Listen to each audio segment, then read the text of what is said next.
Olá, amados. É muito bom estarmos juntos para mais esse dia de leitura e vamos orar. Amado Deus, obrigado por nos permitir de reservarmos este tempo para estarmos lendo e ouvindo a sua palavra. Que o Senhor possa falar conosco, que o Espírito Santo possa nos trazer discernimento para que possamos entender a tua palavra da maneira clara, da maneira que o Senhor deseja e que a nossa compreensão não seja do homem, mas que seja do Espírito Santo. Que o Senhor abençoe a cada família que aqui está sendo representada, ouvindo e lendo a palavra desse dia. Amém. Mateus capítulo 17. A transfiguração. 6 dias depois, Jesus levou consigo Pedro e os dois irmãos, Tiago e João, até um monte alto. Enquanto os três observavam, a aparência de Jesus foi transformada de tal modo que seu rosto brilhava como o sol e suas roupas se tornaram brancas como a luz. De repente, Moisés e Elias apareceram e começaram a falar com Jesus. Pedro exclamou: Senhor, é maravilhoso estarmos aqui. Se quiser, farei 3 tendas, uma será sua, uma de Moisés e outra de Elias. Enquanto ele ainda falava, uma nuvem brilhante os cobriu. E uma voz que vinha da nuvem disse: Esse é meu filho amado, que me dá grande alegria. Ouçam-no. Os discípulos ficaram aterrorizados e caíram com o rosto em terra. Então Jesus veio e os tocou. Levantem-se, disse ele, não tenham medo. E quando levantaram os olhos, viram apenas Jesus.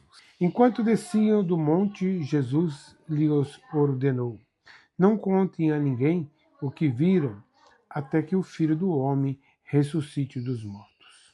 Os discípulos lhe perguntaram: Por que os mestres da lei afirmam que é necessário que Elias volte antes que o Cristo venha?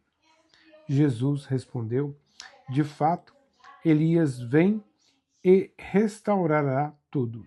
Eu, porém, lhes digo: Elias já veio, mas não o reconheceram e preferiram maltratá-lo.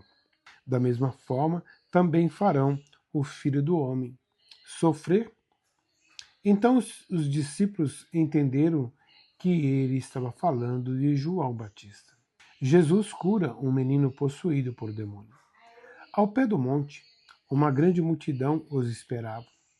Um homem veio, ajoelhou-se diante de Jesus e disse: Senhor, tenha misericórdia de meu filho. Ele tem convulsões e sofre terrivelmente. Muitas vezes cai no fogo ou na água. Eu o trouxe a seus discípulos, mas eles não puderam curá-lo. Jesus disse: Geração incrédula e incorrupta, até quando estarei com vocês? Até quando terei de suportá-los? Traga o menino para cá. Então Jesus repreendeu o demônio e ele saiu do menino, que ficou curado a partir daquele momento. Mais tarde, os discípulos perguntaram a Jesus em particular: Por que não conseguimos expulsar aquele demônio? Porque a sua fé é muito pequena. Respondeu Jesus: Eu lhes digo a verdade. Se tiverem fé, ainda que do tamanho de uma semente de mostarda, poderiam dizer a este monte: Mova-se daqui para lá. E ele se moveria. Nada seria impossível para vocês. Mas essa espécie não sai senão com oração e jejum. Jesus prediz sua morte pela segunda vez. Quando voltaram a se reunir da Galiléia, Jesus lhes disse: O Filho do Homem será traído e entregue em mãos humanas. Será morto, mas no terceiro dia ressuscitará. E os discípulos se encherão de tristeza. O pagamento do imposto do templo. Quando Jesus e seus discípulos chegaram a Cafarnaum, os cobradores do imposto do templo abordaram Pedro e lhe perguntaram: Seu mestre não paga o imposto do templo? Sim, paga, respondeu Pedro. Em seguida entrou em casa. Antes que ele tivesse oportunidade de falar, Jesus lhe perguntou: O que você acha, Simão? O que os reis costumam fazer? Cobram imposto de seu povo ou dos povos conquistados? Cobram dos povos conquistados, respondeu Pedro. Pois bem, disse Jesus, os cidadãos então estão isentos. Mas, como não queremos que se ofendam, desça até o mar e jogue o anzol. Abra a boca do primeiro peixe que pegar e ali encontrará uma moeda de prata.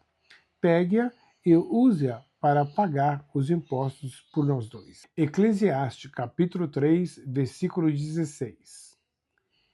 E vamos ler até Eclesiastes, capítulo 4, versículo 16. As injustiças da vida. Observei também que debaixo do sol há maldade onde deveria haver justiça. Sim, até os tribunais são corruptos. Disse a mim mesmo. No devido tempo, Deus julgará tanto os justos como os perversos por tudo que fizeram. Também refleti sobre a condição humana, como Deus mostra às pessoas que elas não são melhores que os animais, pois tanto pessoas como animais têm o mesmo destino. Ambos respiram e ambos morrem. As pessoas não têm vantagem alguma sobre os animais. Isso não faz o menor sentido. Todos vão para o mesmo lugar. Vieram do pó e a ele retornaram. Seres humanos, afinal, quem pode afirmar que o espírito dos seres humanos vai para cima e o espírito dos animais desce para a terra? Vi, portanto, que a melhor coisa a fazer é alegrar-se com seu trabalho. É isso que nos cabe na vida. Ninguém nos trará de volta para ver o que acontece depois que morremos. Capítulo 4. Observei ainda toda a opressão que ocorre debaixo do sol. Vi as lágrimas dos oprimidos e ninguém para consolá-los. Os opressores são poderosos e suas vítimas indefesas. Concluí, portanto, que os mortos são mais felizes que os vivos. Mais felizes que todos, porém, são os que ainda não nasceram, pois não viram o mal que se faz debaixo do sol. Então observei que todo esforço e trabalho é motivo pela inveja que as pessoas sentem uma das outras. Isso também não faz sentido. É como correr atrás do vento. Os tolos cruzam os braços e se arruinam. Versículo 6. E, no entanto, é melhor ter um punhado com tranquilidade que 2 punhados com trabalho árduo e correr atrás do vento. As vantagens do companheirismo. Versículo 7. Observei outra coisa que não faz sentido debaixo do sol. É o caso do homem que vive completamente sozinho, sem filho, nem irmão, mas que ainda assim se esforça para obter toda a riqueza que puder. A certa altura, porém, ele se pergunta: para quem trabalho?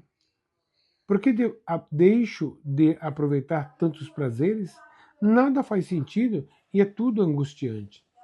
É melhor serem 2 que um, pois um ajuda o outro a alcançar o sucesso.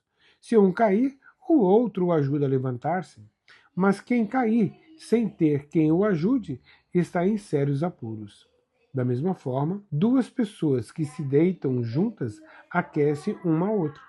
Mas como fazer para se aquecer sozinho? Sozinha, a pessoa corre o risco de ser atacada e vencida. Mas 2 pessoas juntas podem se defender melhor.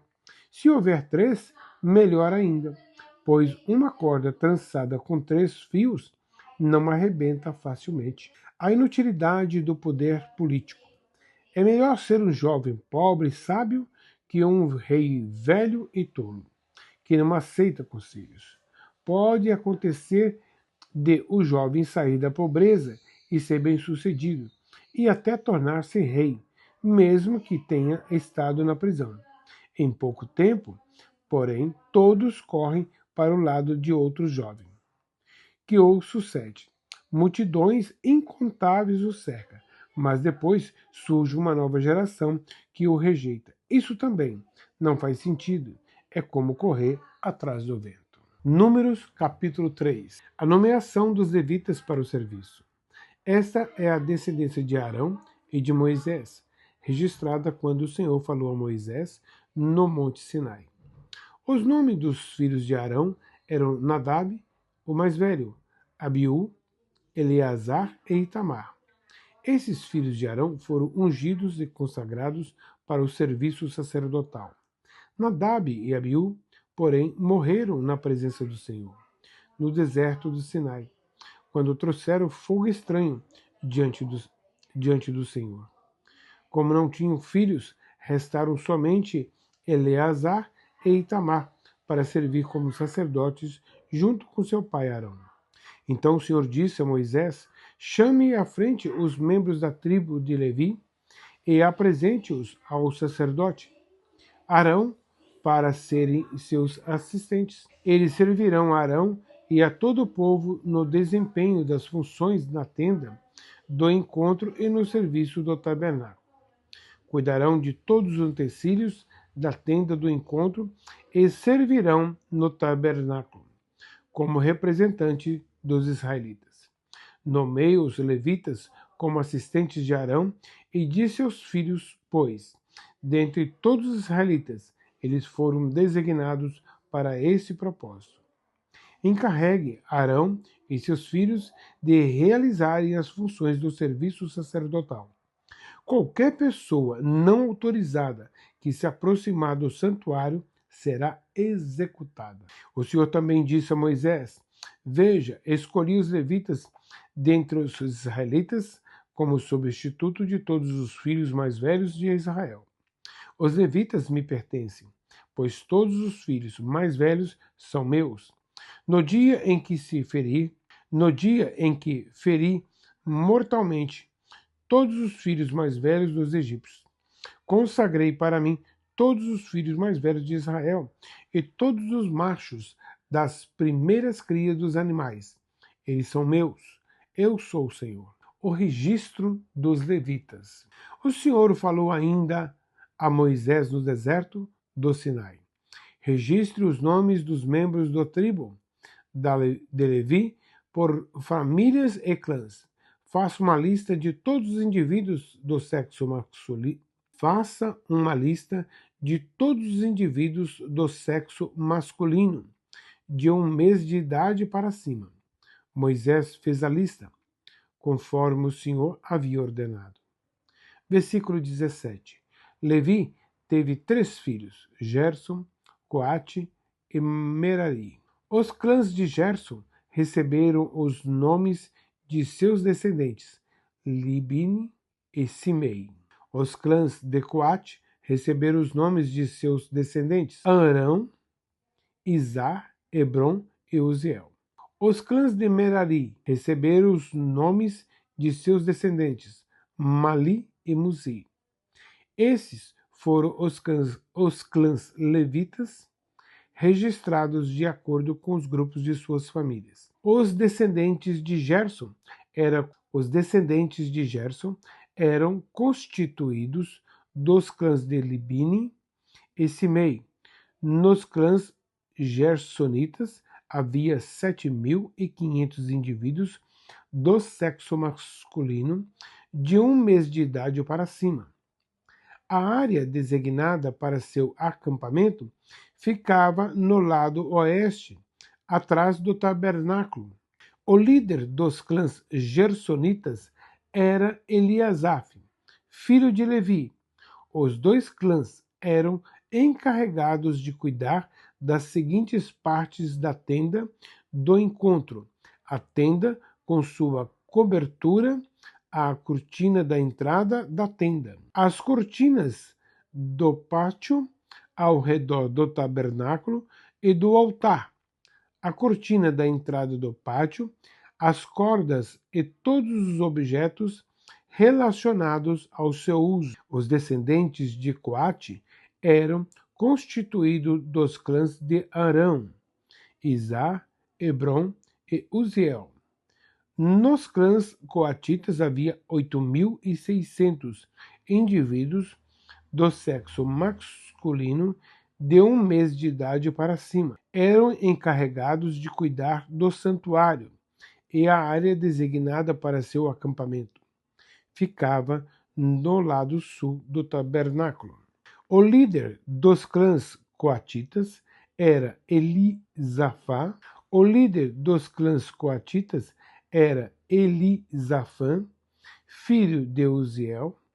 Eram encarregados de cuidar da arca da mesa do